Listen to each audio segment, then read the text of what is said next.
You have probably noticed that the rituals and ceremonies surrounding the death of Queen Elizabeth II and the accession of her son as King Charles III involves a lot of soldiers in different uniforms.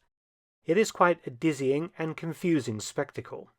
Most are familiar with the famous Foot Guards regiments of the British Army, who wear the tall bearskin caps and wear red tunics. The 5 regiments are the Grenadier, Coldstream, Scots, Irish and Welsh Guards, and contrary to what many people think, these are in fact regular infantry soldiers who serve on operations all over the world. They only wear the ceremonial full-dress uniform when their units are selected to perform royal duties at the palaces at Buckingham Palace, Clarence House, St James's Palace and Windsor Castle, and also at the Tower of London. Supporting them is the Household Cavalry Mounted Regiment, formed of the red-tunicked Life Guards and the blue-uniformed Blues and Royals. The rest of the Household Cavalry is an armoured reconnaissance unit manning light tanks on operations. The Household Cavalry Mounted Regiment provides the monarch with a mounted escort for occasions such as the state opening of Parliament and Trooping the Colour, the monarch's official birthday parade. They also form a mounted guard at Horse Guards, the official entrance to the royal palaces. But the Foot Guards and the Household Cavalry Mounted Regiment are not the only royal bodyguard units. There are several other, much more ancient units that perform special ceremonial roles on state occasions, most notably during the period following the Queen's death. The oldest of these is the King's Bodyguard of the Yeomen of the Guard, dating from 1485 and headquartered at St James's Palace in London. Today the unit consists of 6 officers and 60 yeomen, all of them retired armed forces veterans, who must have completed 22 years in the Army, the Navy, the Royal Marines or the Royal Air Force, and hold a Long Service and Good Conduct Medal. They may serve in the Yeomen of the Guard until the age of 70. British monarchs have always had bodyguard units, and the Yeomen of the Guard seems to have developed out of this ancient tradition. The official year of establishment is 1485, a very important year in English history, for in 1485 King Richard III, the last Plantagenet king, met the usurper Henry Tudor in a battle for his crown at Bosworth Field.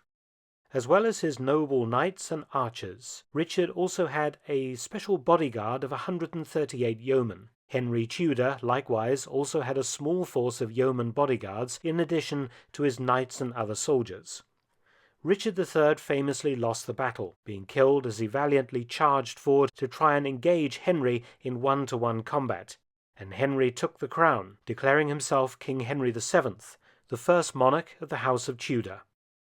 One of the reasons why Richard failed to close with and fight Henry was because of the excellent defence put up by Henry's yeoman bodyguard unit, who indeed brought down the king and killed him. Henry rewarded their courage by forming them into the Yeomen of the Guard.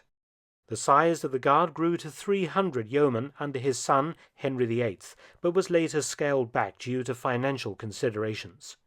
These yeomen were always with the king, escorting and guarding him, patrolling the palaces at night, and taking part in ceremonial parades and events. One of the most famous occasions when they actually saved the king was the Gunpowder Plot of 1605, when King James I narrowly avoided being blown up when he was to address the Houses of Parliament. The Yeomen of the Guard, patrolling the cellars beneath the Palace of Westminster, discovered many barrels of gunpowder and some of the plotters. The yeomen continued to serve successive English and then British monarchs in these capacities until 1813, when they were basically stood down, until Queen Victoria replaced them completely in 1837 with proper regular bodyguards. Today the Yeomen of the Guard still wear Tudor uniforms of the style originally worn at the time of Henry VII. All are armed with a type of sword called a partisan. They also carry pikes. The officers wear a more modern uniform, in fact a 19th century army officer's uniform of a red coatee, blue trousers and a cocked hat with white swan's feathers. The captain of the Yeomen of the Guard, the commanding officer, carries a gold stick as his badge of office, while the other 5 officers carry silver sticks. This unit musters about 8 times a year. In the next episode, we will meet the Yeomen of the Guard's strangely similar cousin, the Yeoman Warders of the Tower of London. Many thanks for watching. Please subscribe and share, and also visit my video channel, Mark Felton Productions. You can also help to support both of my channels at PayPal and Patreon. Details in the description box below.